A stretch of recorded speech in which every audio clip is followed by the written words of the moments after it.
안녕하세요. 물리학 2 시간입니다.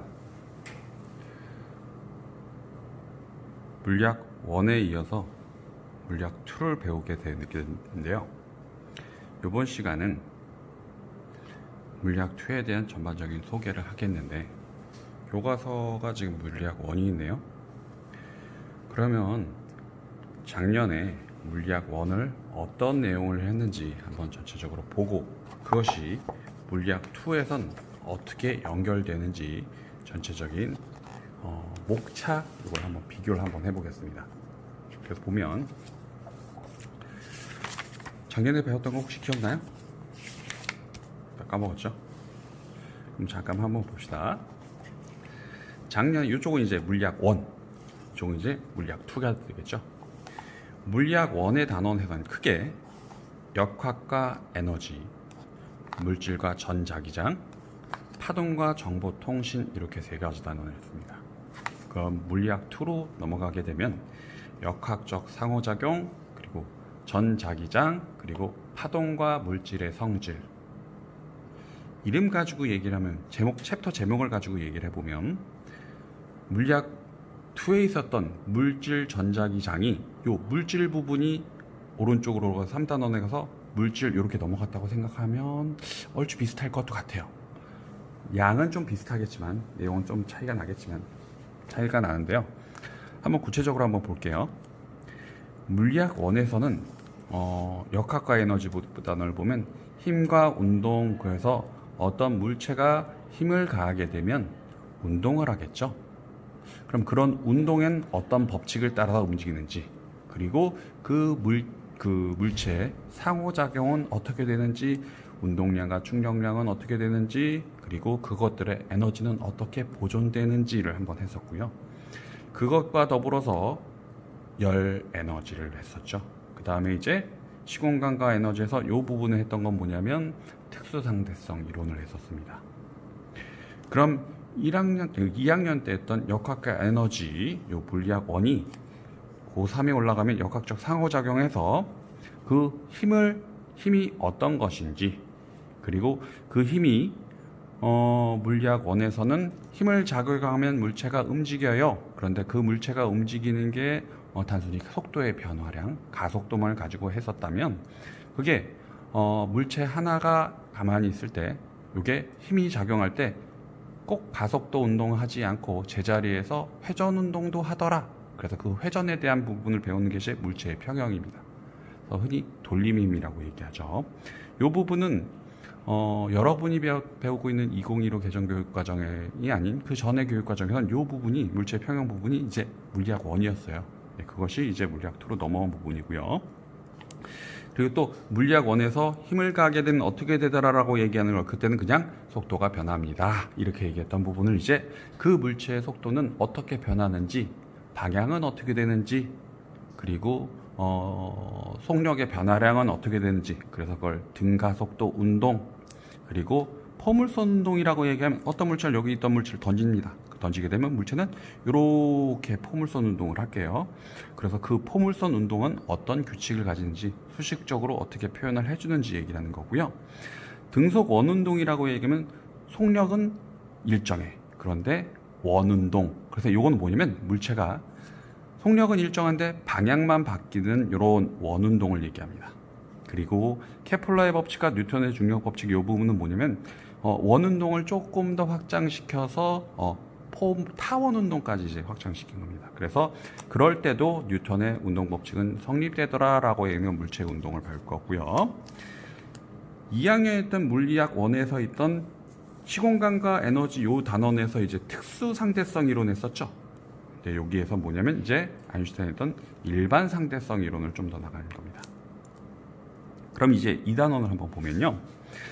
이 단원은 물질, 그래서 물질을 첫 번째 했던 게 뭐냐면 물질에는 원자와 그리고 전자, 그래서 그 사이에는 전기력이 있습니다. 그리고 그 전기력이 작용한 가운데 전자들이 이동을 하면서 들뜬 상태, 바닥 상태 이렇게 왔다 갔다 하면서 이제 스펙트럼이 나오더라. 전자기 형태로 스펙트럼이 나오더라. 그래서 그것들 가지고 이제 에너지 띠론, 그래서 반도체, 그래서 P형 반도체, N형 반도체, 그리고 그거 두들을 합쳐놨던 반도체 소자인 다이오드까지 했었죠. 근데 요걸 이제 물리학 2로 올라가게 되면요, 그런 전자들이 힘을 작용하잖아요. 그러면 그 전자 그리고 원자핵과 서로 힘을 작용하면 그 힘이 작용하는 공간 전기장이라고 하죠. 그럼 그 전기장에선 어떤 힘이 작용하냐? 전기장에선 전기력이 작용하겠죠. 그런 공간, 그래서 전기장이라고 얘기하고요. 그 사이에는 정전기 유도현상이라고 합니다. 뭐 흔히 알고 있는 그 마찰전기라는 거, 그런 것들을 이제 얘기에 해당되고요. 직류해서 그래서 중학교 때 배웠던 V = IR 뭐 해가지고 혹시 기억하시면 직렬연결, 병렬연결 한 걸 이제 배울 게 되겠고요. 그 다음에 물리학 1에 있던 반도체 소자인 다이오드를 조금 더 확장해서 트랜지스터, 그래서 P형 반도체, N형 반도체, P형 반도체가 뭐 3개 정도 이제 합쳐지면 어떤 특성을 가지나 이걸 얘기를 하는 거고요. 그리고 그걸 이용한 그것 외에 또 다른 걸 이용한 이제 축전기라는 것도 있고, 그다음에 이렇게 해서 전기장을 끝내면 전류가 여기 전기장과 우리 생활에서 물리학 1에서 했었던 전기장과 우리 생활을 여기서 보면 전류가 흘러가면 그 주변에 자기장이 만들어지더라. 그래서 자기장에 대해서 살짝 배웠다고 얘기하면 그 자기장을 이용한 전자기 유도 현상, 그래서 발전기의 원리라든지, 그래서 그걸 기반으로 해서 조금 더 얘기하면 상호 유도, 그래서 자기장이 상호작용을 일으키면 어떤 역할을 하는지 그런 걸 배울 거예요. 그리고 3단원으로 보면 파동, 그러니까 진동이 퍼져나가는 현상을 파동이라고 얘기했는데, 파동이 퍼져나갈 때는 어떤 특성이 있냐? 퍼져나갈 땐 반사, 굴절 이런 것에서 굴절, 그리고 반사해서 전반사, 그리고 그런 걸 좀 더 물리학 1에서 배웠으면요, 물리학 2에선 그것들이 구체적인 상호작용이라고 얘기하면 좀 그렇겠지만 도플러 효과라든지 아니면 그런 전자기파들은 왜 발생하는지, 그리고 그걸 어떻게 받는지, 전자기파뿐만이 아니고 전자기파의 일부분이라고 할 수 있는 빛, 가시광선 얘기하는 거죠. 빛이 렌즈를 통해서는 어떻게 되는지, 그래서 렌즈에 의한 상, 그리고 그것들이 전자기파가 진행되어져 나갈 때, 그리고 빛이 진행되어져 나갈 때 슬리사에선 어떤 간섭을 일어나더라라는 거, 그리고 파동 요 부분에서 그 물리학 1에서 파동 마지막에 쓴 빛과 물질의 이동성 요 부분을 가지고 이제 좀 더 나가면 입자의 파동성, 그리고 빛의 입자성, 그것과 더불어서 불확정성 원리까지 할 거예요. 이게 현대물리에 대한 부분이고요. 그래서 물리학 1을 표현을 한다면 좀 깊이가 얕게 폭 좁게 배웠다고 한다면 이렇게, 그러면 물리학 2는 조금 더 깊게, 그리고 폭이 조금 더 넓어진다고 생각해 주면 돼요. 그래서 전체적인 물리학 2에 대한 단원의 흐름 요걸 한번 소개해 드렸고요. 그럼 그거에 이어서 물리학 1은 다 알고 넘어간다고 하고요. 그럼 물리학 2를 할 텐데, 이제 물리학 2에 대한 부분을 진짜 내용을 좀 더 들어가기 전에, 그러면 전체적인 물리학 2는 이렇게 나갈 건데, 그러면 올 한 해 동안 평가라든지 그런 건 어떻게 되나요? 이렇게 질문할 수 있을 거예요. 그러면 평가를 보게 되면 일단 알고 있다시피 중간고사, 그리고 기말고사, 그리고 또 하나 수행평가가 있겠죠.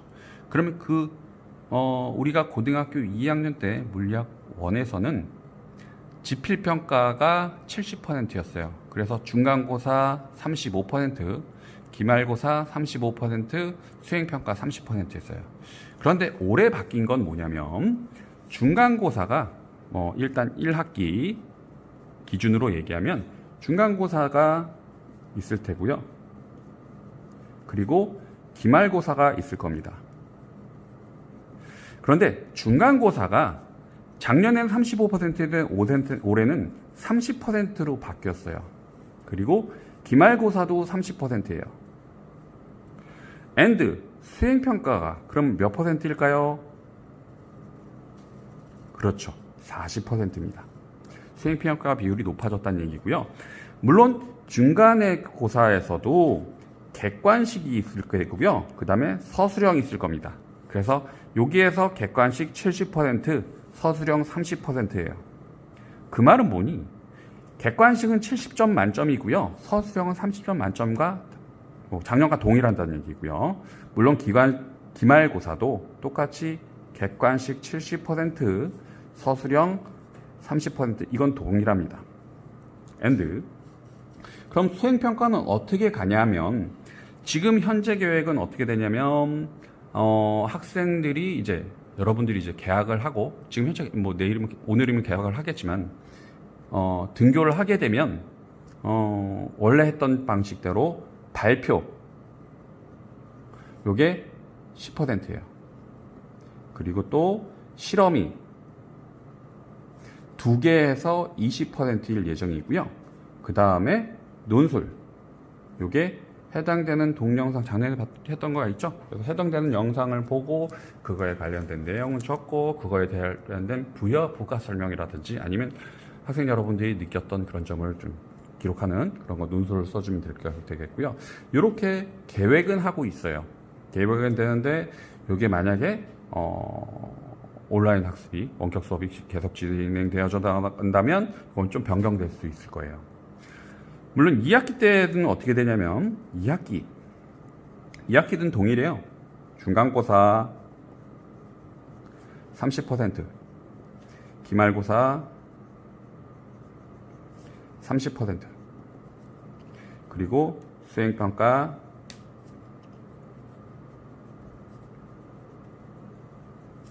40%일 테고요.